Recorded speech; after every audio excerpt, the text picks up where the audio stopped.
Senator Coons. Thank you, Mr. Chairman. And lest I be misunderstood, having questions about the durability of the military efforts to degrade Iran's nuclear enrichment capability should not be misunderstood as a lack of enthusiasm and support for the professionalism and skill with which airmen carried out a very difficult mission.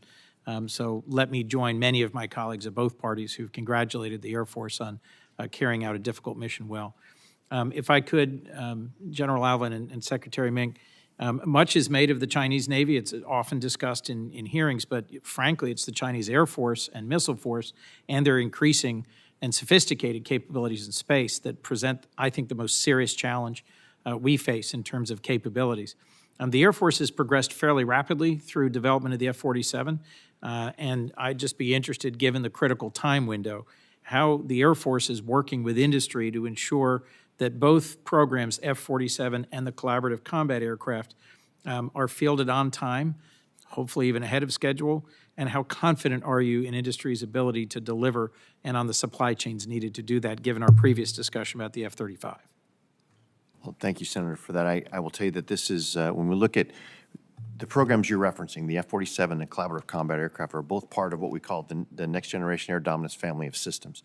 We approach that fundamentally different from where we approach our other fifth-generation platforms, F-35, F-22, and the Secretary referred to it. Those were a different time when we sort of outsourced not only the contract to the contractors, we actually outsourced some of the intellectual property, outsourced some of the engineering.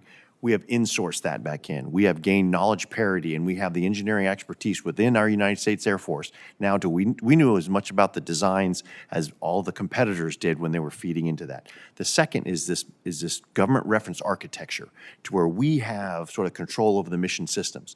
That does a couple things. That lets a lot more of industry play in. So while we still have our prime contractors, if there are other innovative companies that have the opportunity to participate and add in new things in, we control whether that happens or not along with the contractor. So we have taken back some of that control.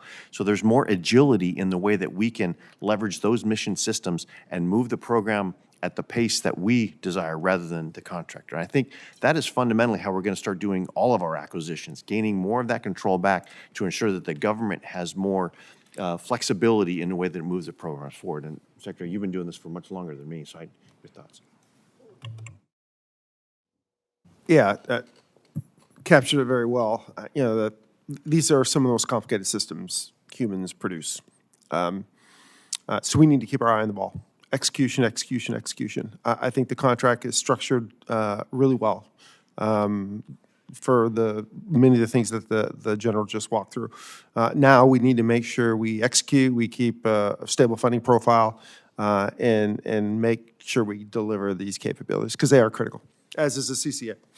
Well, thank you. As your written testimony makes perfectly clear, a timely authorization and appropriation, full-year appropriations, a close consultation between the department and this subcommittee and the full committee is absolutely critical for our sending signals to industry, for your being able to deliver on what that agility now will mean, and for our being able to, whether in space and information or in air dominance, actually be able to meet this moment, because the PRC certainly isn't ever operating on a continuing resolution and doesn't have disconnects. They're executing, and we need to meet this and meet it in a timely way. Thank you, Mr. Chairman, for the second round, and thank you all for your testimony and your service.